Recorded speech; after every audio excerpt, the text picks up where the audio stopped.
ఖమ్మం జిల్లాలో బ్రతికున్న వృద్ధురాలు చనిపోయినట్లు రికార్డులో ఎక్కించారు అధికారులు. ఈ ఘటన రఘునాథపాలెం మండలంలో చోటు చేసుకుంది. 2 ఏళ్ల క్రితం రాములమ్మ భర్త చనిపోగా వితంతు పింఛన్ కోసం దరఖాస్తు చేసుకుంది.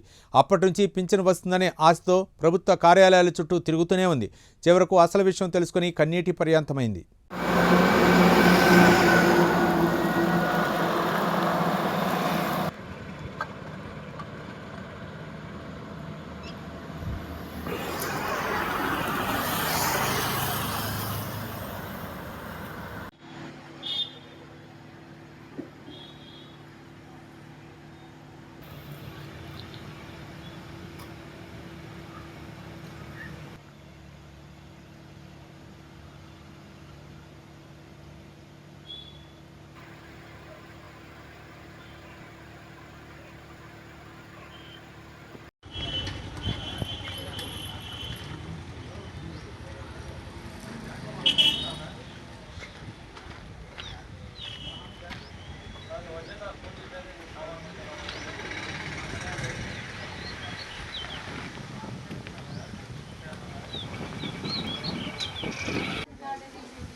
రెండు సంవత్సరాలు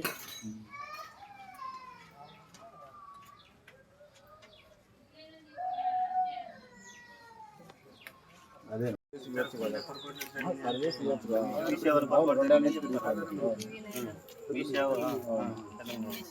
మీ సేవలు ఏదో చేర్చుకుంటారు మీకు పడకూడదు మీ సేవ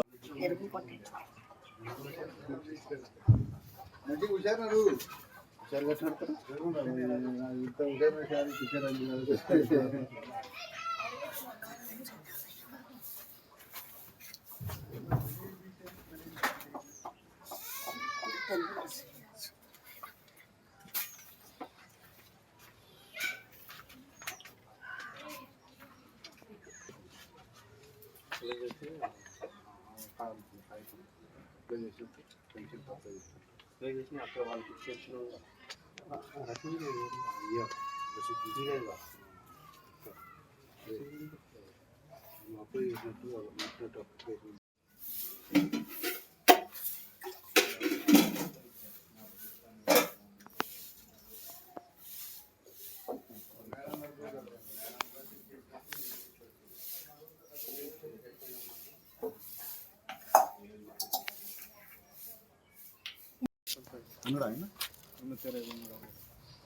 సార్ పోయి రారా ఆయన కూడా రమ్మన్నారా?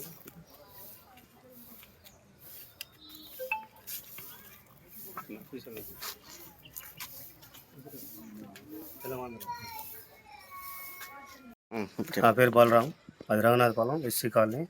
మా అమ్మ పేరు రామలమ్మ. పింఛన్ కోసం 2 సంవత్సరాల నుంచి తిరుగుతుంది మా అమ్మ. ఎందుకు రావట్లేదు ఏందని మేము అడుగుతుంటే రోజు పెడుతుంది వస్తుంది కాబట్టి వస్తాయిలే అని చెప్పి మేము పట్టించుకోవట్లేదు. మొన్న అసలు ఎందుకు రావట్లేదు అని చెప్పి మేము ఆన్లైన్లో చెక్ చేస్తే డెత్ అని వచ్చిందని మేము మేడానికి పోయి కలిస్తే మేము చూడమని చెప్పింది. అక్కడ మండల ఆఫీస్కి పోండి అని చెప్పింది. మండల ఆఫీస్కి పోతే డెత్ అనే ఉంది ఆధార్ కార్డు చెక్ చేస్తే. మరి ఎట్లా మేడం ఏంటంటే మేము చేసేది ఏం లేదమ్మా అని చెప్పింది. మేము తర్వాత పేపర్కి ఇచ్చినాక ఇప్పుడు మీరు వచ్చారు తీసుకున్నారు. గతంలో ఎక్కడ అప్లై చేశారు? ఎక్కడ అప్లై చేయలేదండి, ఎక్కడ చేయలేదు. మీ సేవలో ఏమో పంచాయతీ ఆఫీస్ చుట్టే తిరుగుతుంది పింఛన్ కోసం. మేము బయట ఎక్కడ చేయలేదు. ఏం చెప్పారండి? ఎంటీ గారిని కలిసి ఆయన ఏంటంటే పింఛన్ రావట్లేదుగా, అప్పుడు వచ్చినప్పుడు చెక్ చేస్తాం, ఇప్పుడు పింఛన్ అయితే ఎవరికి రావట్లేదు, రామలమ్మది కూడా ఇప్పుడు రాదు, అప్పుడు ఒకరు చూద్దాంలేండి అని చెప్పి అన్నాడు. మరి పింఛన్ చచ్చిపోయినట్లుంది సార్ అంటే చచ్చిపోయినట్లు ఎందుకు ఉంటుంది, నేను చెక్ చేస్తాంలే అది లేదన్నారు. వాళ్ళు పట్టించుకోవట్లేదు. మరి ఆమె పింఛన్ రాక ఇబ్బంది పడుతుంది. దానికోసం మీరు చేయాలి. అయితే పింఛన్ కాడికి పోతే ఎంఆర్ఓ కాడికి పోయాను. ఫస్ట్ చేపించిండు, ఇచ్చిండు. నీకు 60 సంవత్సరాలు వచ్చినాయి, ఎందుకు ఇట్లేదమ్మా అన్నాడు. అన్నాక ఇది తీసుకొచ్చి ఏడెత్తి వాళ్ళు ఇయ్యలే, మళ్ళీ తీసి పాడేసి వాళ్ళ ఆయన కొత్తనే ఎందుకు ఇస్తావు ఈ రావు అని చెప్పిండు. అది చెప్పిన కాడి నుంచి మళ్ళీ ఇక మా ఆయన చనిపోయినాక మళ్ళీ పోతే అలా కావట్లేదు, ఎందుకు వస్తున్నావు అమ్మా అని అంటుంది ఈ మేడం. ఈ మేడం చుట్టే తిరిగిన 2 సంవత్సరాలు బట్టి. ఏ మేడం? ఇగోది ఇక్కడ పంచాయతీ ఆఫీస్ కాదు, చుట్టే తిరిగిన. ఏం చెప్పలేదా తిరిగినప్పుడు? తిరిగితే ఏం చెప్పలేదు, అలా ఏం కావట్లేదు అంటుంది. ఆన్లైన్ కావట్లేదు, ఎందుకు వస్తున్నావు అంటుంది. ఇప్పుడు మరి పెన్షన్ రాకపోతే మీకు ఏమైనా ఇబ్బంది అవుతుంది? ఎట్లుంది పరిస్థితి? ఇబ్బంది కాకుండా ఎట్లా ఎవరు పెట్టేవాళ్ళు ఉండరు, ఎవరు సంవత్సరాలు వాళ్ళు చేసుకుని నా కొడుకులు ఎవరు పెట్టాలి, ఇంట్లో బయట ఉంటున్నారు తినుకుంటారు. ఆ కంట్రోల్ బియ్యం ఉడక పెట్టుకుని ఎవరు పెడతారు? వాళ్ళ పిల్లల్ని చదువుకుంటారు, తెచ్చుకొని కూలి తెచ్చుకొని. నేను అత్తి పాతీలమ్మా కొన్ని. మీరేం కావాలని కోరుకుంటారు? ఏం కావాలని కోరుకుంటారు? పింఛను కావాలయ్యా.